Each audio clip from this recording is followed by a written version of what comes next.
Welcome to easy learning 700। ये ECO 401 economics की short lecture series का 12th लेक्चर है और इसका टाइटल है consumer behaviour consumption side analysis और ये कंटिन्यूड है।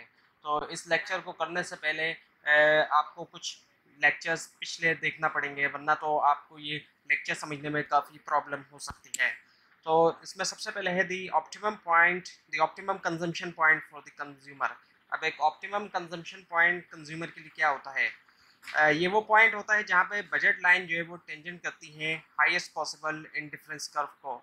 इस पॉइंट के ऊपर जो स्लोप होता है इंडिफरेंस कर्व का और जो बजट लाइन का वो इक्वल होता है। इन अदर वर्ड्स MRS जो है वो बराबर होता है PX डिवाइडेड बाई PY के, और वो बराबर होता है change in y divided by change in x, और वो बराबर होता है MUX which is the marginal utility of x divided by the MUY which is the marginal utility of y। Actually consumer जो है वो मैक्सिमाइज करता है अपनी यूटिलिटी, और कंज्यूमर जो है वो चूज़ करता है एक ऐसा कॉम्बिनेशन दो गुड्स का जहाँ पे इंडिफरेंस कर्व जो है वो टेंजेंट करता है बजट लाइन को। अब ये किस तरीके से होता है, ये आपके सामने ग्राफ मौजूद है।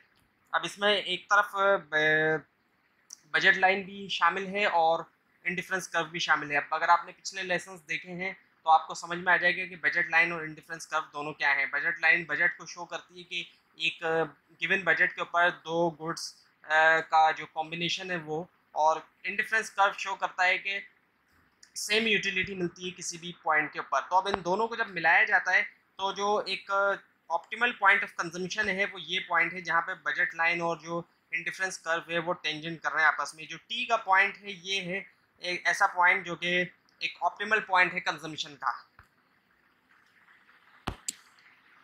और इसके बाद है फिर लीस्ट कॉस्ट कॉम्बिनेशन। अब लीस्ट कॉस्ट कॉम्बिनेशन को भी हासिल किया जा सकता है इंडिफरेंस कर्व और बजट लाइन के थ्रू। मुख्तलिफ यहाँ पे बजट लाइंस मौजूद हैं, जितनी भी स्ट्रेट लाइंस हैं ये सारी बजट लाइन है, और इंडिफरेंस कर्व जो है वो जो गोल कर्व है ये इंडिफरेंस कर्व है। तो जो टी वाला जहाँ टी का जो पॉइंट है यही जो है वो लीस्ट कॉस्ट कॉम्बिनेशन है। सो फिगर ने ये बताया कि किस तरीके से कंज्यूमर जो है वो मिनिमाइज करता है अपनी कॉस्ट। जो लीस्ट कॉस्ट कॉम्बिनेशन है, जो ऑप्टिमल जो पॉइंट है, जो टी वाला पॉइंट है, ये पॉइंट ही लीस्ट कॉस्ट कॉम्बिनेशन को शो कर रहा है, यानी कि मिनिमाइज होगी जो कॉस्ट आएगी कंज्यूमर की वो मिनिमाइज होगी। उसके बाद है normal goods and the Giffen goods. अब ये नॉर्मल गुड्स और गिफन गुड्स पहले भी आ चुका है। नॉर्मल गुड्स वो होते हैं जिनकी कंजम्पशन बढ़ती है जैसे जैसे कि इनकम में इजाफा होता है। जितनी ज़्यादा इनकम बढ़ेगी तो उतनी ज़्यादा इन गुड्स की जो कंजम्पशन है उसके अंदर इजाफा होगा। जबकि इन्फीरियर गुड्स वो होते हैं जिनकी कंजम्पशन गिरती है जब इनकम में इजाफा होता है। इन गुड्स के अंदर कोई लो क्वालिटी के गुड्स भी आ सकते हैं, कोई पुरानी चीज़ भी आ सकती है, और पुरानी कोई टेक्नोलॉजी भी आ सकती है, क्योंकि ऐसी चीज़ें जो है लोग तब इस्तेमाल कम करते हैं जब उनकी इनकम बढ़ती है। जैसे इनकम बढ़ती है तो लोग पुरानी चीज़ें छोड़ के नई चीज़ यूज़ करना शुरू कर देते हैं। और इन्फीरियर गुड्स की कैटेगरी है गिफन गुड्स, सब कैटेगरी है। इसकी कंजम्पशन जो है वो इंक्रीज हो जाती है गिफन गुड्स की जब इसकी प्राइस बढ़ती है, because this is because of its very strong income effect. अब रियल लाइफ में ऐसी जो गिफन गुड है इस तरह की चीज़ बहुत कम होती है। बहुत रेयरली कहीं पर जो है वो इस तरह का गुड अवेलेबल हो के जिसकी प्राइस भी बढ़ रही है और साथ में उसकी कंजम्पशन भी जो है वो बढ़ रही है। एक जगह मैंने पढ़ा था कि राइस की प्राइस जो है वो बढ़ गई और साथ में उसकी कंजम्पशन भी बढ़ गई, तो ऐसी सिचुएशन में वो गिफन गुड्स उसको कंसिडर किया जा सकता है। So both normal and inferior goods have downward sloping demand curve. इनका जो कर्व है वो डाउनवर्ड स्लोपिंग है, यानी कि नीचे की तरफ है उसका जो स्लोप है इन्फीरियर और नॉर्मल गुड्स दोनों का। अब आपके सामने इनकम कंजम्पशन कर्व है जिसको ICC कहा जाता है शॉर्ट में। सो इनकम कंजम्पशन कर्व को इस्तेमाल करके एंजल कर्व ड्राइव किया जा सकता है, और उससे पता चलता है इनकम और क्वांटिटी डिमांडेड के दरमियान रिलेशनशिप। अब यहाँ पे आपके सामने रिलेशनशिप दिया जा रहा है एंजल कर्व है जो ऊपर की तरफ ज़्यादा जा रहा है। एक तरफ इसमें गुड एक्स है और एक तरफ इसमें इनकम है। जैसे जैसे इनकम में इजाफा हो रहा है तो जो गुड एक्स है उसके अंदर भी जो है वो उसकी क्वांटिटी डिमांडेड में इजाफा होता जा रहा है। तो ये एंजल कर्व कहलाता है, और ये बिल्कुल ऐसा है जिस तरह से सप्लाई का कर्व होता है अपवर्ड स्लोपिंग। सो एंजल कर्व जो है वो पॉजिटिव रिलेशनशिप शो करता है इनकम के दरमियान और क्वांटिटी डिमांडेड के दरमियान नॉर्मल गुड्स की। जो नॉर्मल गुड्स होंगे वहाँ पे पॉजिटिव रिलेशनशिप होगा, क्योंकि जब इनकम बढ़ेगी तो जो नॉर्मल गुड्स होते हैं उनकी डिमांड में, क्वांटिटी डिमांड में इजाफा होता है। So as income increases quantity demanded of normal goods increases. और इसके मुकाबले में अगर इन्फीरियर गुड्स होता तो मामला उल्टा होता है।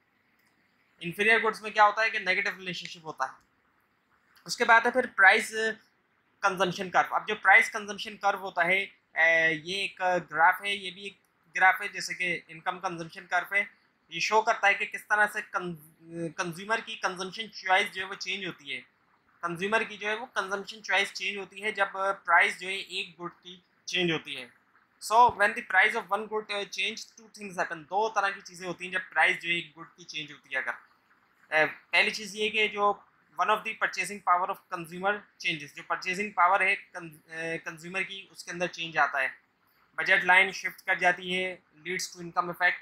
और सेकेंडली ये कि जो स्लोप होता है बजट लाइन का चेंज करता है due to change in the relative price ratio. जो रिलेटिव प्राइस रेशियो उसमें चेंज आने की वजह से जो स्लोप होता है बजट लाइन का वो चेंज करता है, which leads to the substitution effect. तो अब आप ये समझें कि इनकम और सब्सटीट्यूशन इफेक्ट क्या है। इनकम इफेक्ट ये होता है कि रियल इनकम के ऊपर इफेक्ट पड़ता है जब कभी भी प्राइस चेंज होते हैं, और ये पॉजिटिव इफेक्ट भी हो सकता है, नेगेटिव इफेक्ट भी हो सकता है। रियल इनकम के ऊपर एक्चुअली इफेक्ट पड़ता है जब कभी भी प्राइस चेंज होते हैं, तो जो रियल इनकम है उसके ऊपर इफेक्ट पड़ेगा। रियल इनकम से मुराद क्या है? रियल इनकम का मतलब ये होता है कि कितनी चीज़ें खरीदी जा सकती हैं। रियल इनकम का मतलब ये, फॉर एग्जांपल एक शख्स की 10 साल पहले 10,000 इनकम थी, तो आज उसकी जो रियल इनकम, हम 10 साल पहले अगर 10,000 थी किसी शख्स की इनकम, तो आज जो रियल इनकम निकलेगी, जाहिर बात है वो रियल इनकम 10,000 नहीं निकलेगी, बल्कि वो जितनी चीज़ें 10 साल पहले ख़रीदी जा सकती थी 10,000 से, तो आज तो तकरीबन 40-50 हज़ार रुपये से वो चीज़ें ख़रीदी जा सकेंगी। तो रियल इनकम असल में जो 10,000 की इक्विवेलेंट जो आज की रियल इनकम होगी वो तकरीबन 40 से 50 हज़ार के दरमियान होगी। तो ये रियल इनकम है कि कितनी चीज़ें ख़रीदी जा सकती हैं। और जो नॉर्मली लोगों को इनकम मिलती है पैसों की फॉर्म में, वो मॉनेटरी इनकम होती है। रियल इनकम में भी उसको कन्वर्ट किया जा सकता है जितनी चीज़ें उससे ख़रीदी जा सकती हैं। तो जितनी चीज़ें ख़रीदी जाएंगी वही रियल इनकम शो करती है। और जैसे जैसे महंगाई बढ़ती है, अगर मॉनेटरी इनकम में इजाफा नहीं होता, लोगों की इनकम में इजाफा नहीं होता, तो उससे क्या होता है कि उनकी रियल इनकम घटती रहती है। तो यहाँ पे भी यही बात की जा रही है। और सब्सटीट्यूशन इफेक्ट क्या होता है कि जो प्रोडक्ट या सर्विस होती है इसकी जो डिमांड है उसके अंदर कमी आती है जब कंज्यूमर स्विच करता है अल्टरनेटिव्स की तरफ।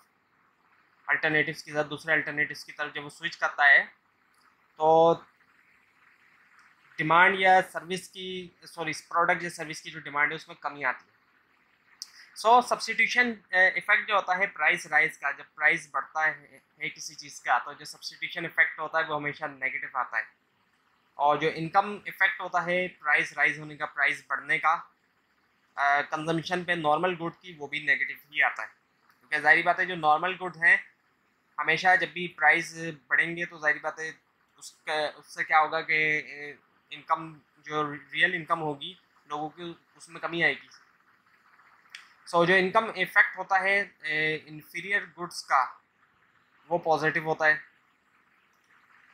इनकम क्योंकि इन्फीरियर गुड्स का उलट मामला है। और जो इनकम इफेक्ट होता है गिवन गुड्स का, वो भी पॉजिटिव है, that it offsets the negative substitution effect. और जो गिवन गुड्स का इनकम इफेक्ट होगा पॉजिटिव, वो ऑफसेट कर देगा नेगेटिव सब्सटीट्यूशन इफेक्ट को।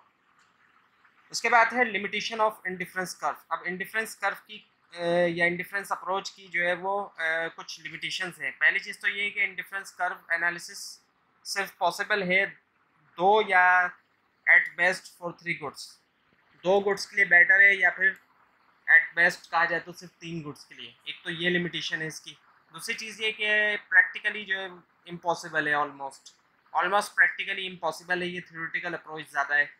तीसरी चीज़ ये कि कंज्यूमर में नॉट ऑलवेज बिहेव रैशनली। ये ज़रूरी नहीं है कि कंज्यूमर हमेशा जो है वो रैशनली जो है वो बिहेव करेगा।